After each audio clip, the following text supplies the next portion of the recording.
The डिबेटमध्ये आपले स्वागत आहे.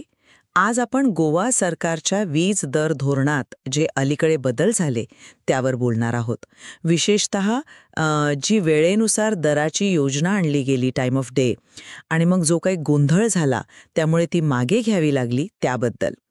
तर आजचा आपला मुख्य प्रश्न असा आहे की ही जी परिस्थिती उद्भवली ती फक्त सरकारच्या संवादामध्ये काहीतरी चुकलं म्हणून झाली की मूळ धोरणाची जी संकल्पना होती तीच कुठेतरी सदोष होती.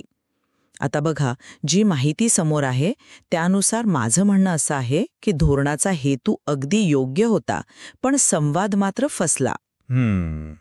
आणि माझा दृष्टिकोन थोडा वेगळा आहे. मला वाटतं की हे धोरण म्हणजे विशेषतः गोव्यातल्या घरगुती ग्राहकांसाठी जसं सुरुवातीला मांडलं होतं ते मुळातच अव्यवहार्य होतं. म्हणजे प्रॉब्लेम फक्त कम्युनिकेशनचा नव्हता, तर योजनेच्या मूळ रचनेतच गडबड होती. नाही, माझा मुद्दा थोडा वेगळा आहे. बघा, विजेची मागणी वाढते आहे, ती मॅनेज करायची आहे, एफिशियन्सी वाढवायची आहे. त्यासाठी टाइम ऑफ डे म्हणजे TOD दर प्रणाली आणणं हे तत्वतः अगदी योग्य पाऊल होतं. म्हणजे ऑफ पीक वेळ सकाळी 9 ते संध्याकाळी 5 त्यात 20% सूट आणि पीक वेळ संध्याकाळी 5 ते सकाळी 9 त्यात 20% अधिभार. ही कल्पना जगात अनेक ठिकाणी वापरली जाते. वीज मंत्र्यांनी जे म्हटलं की शहाणपणाने वीज वापरा, सूट मिळवा, वाया घालवाल तर जास्त पैसे भरा, हा उद्देश तर चांगला होता. पण खरी गडबड कुठे झाली? तर स्मार्ट मीटर्स नाहीत आणि लोकांना नीट काही समजावून सांगायच्या आधीच ही योजना सरसकट सगळ्यांवर, अगदी सामान्य घरातल्या लोकांवर पण लादणार अशी घोषणा झाली. त्यामुळे मूळ संकल्पना नाही तर संवाद आणि अंमलबजावणीची पद्धत चुकली असं मला वाटतं. मी ह्याच्याशी सहमत नाहीये खरं तर.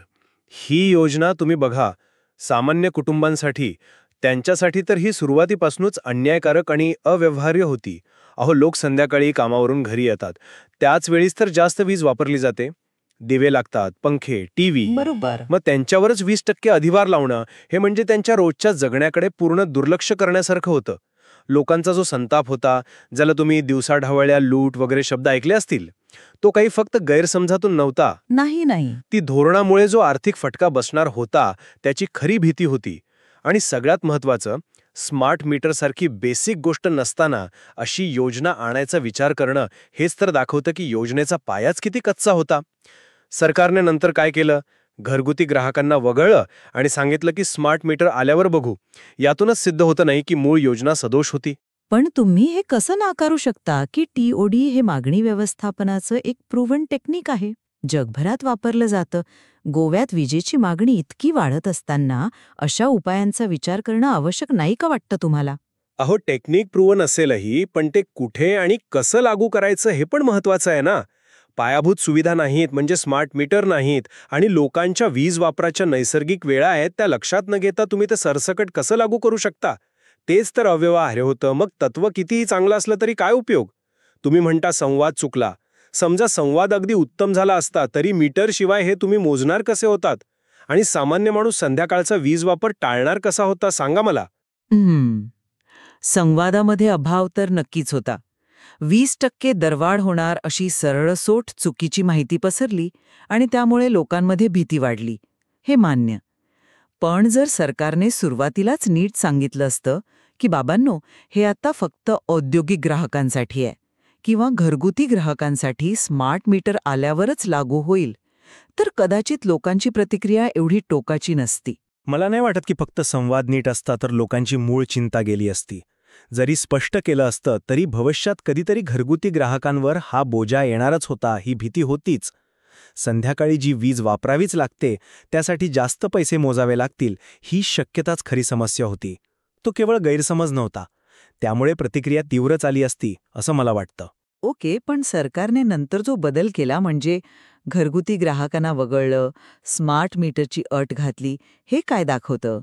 हे दाखवतं की सरकार लोकांच्या प्रतिक्रियेला प्रतिसाद देत आहे.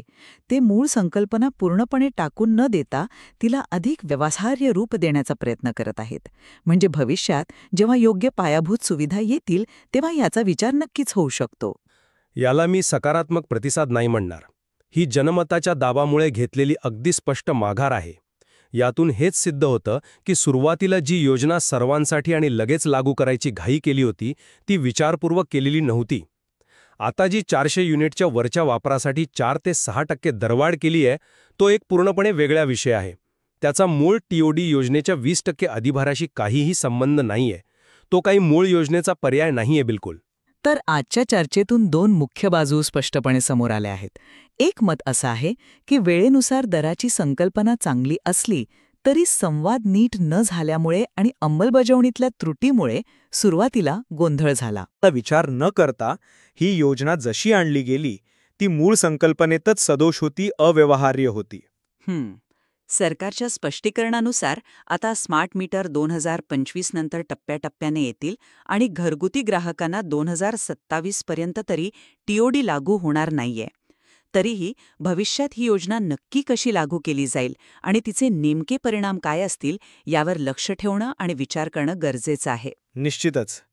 आणि या सगळ्या उदाहरणावरून एक गोष्ट अगदी स्पष्ट होते की कोणतंही धोरण आणताना त्याचा हेतू कितीही चांगला असला तरी तिथली स्थानिक परिस्थिती, पायाभूत सुविधा तयार आहेत की नाही आणि लोकांवर त्याचा काय परिणाम होईल याचा विचार केल्याशिवाय ते यशस्वी होऊ शकत नाही. या विषयावर सादर केलेल्या माहितीत अजून बरेच बारकावे आहेत ज्यावर पुढेही विचार करता येईल.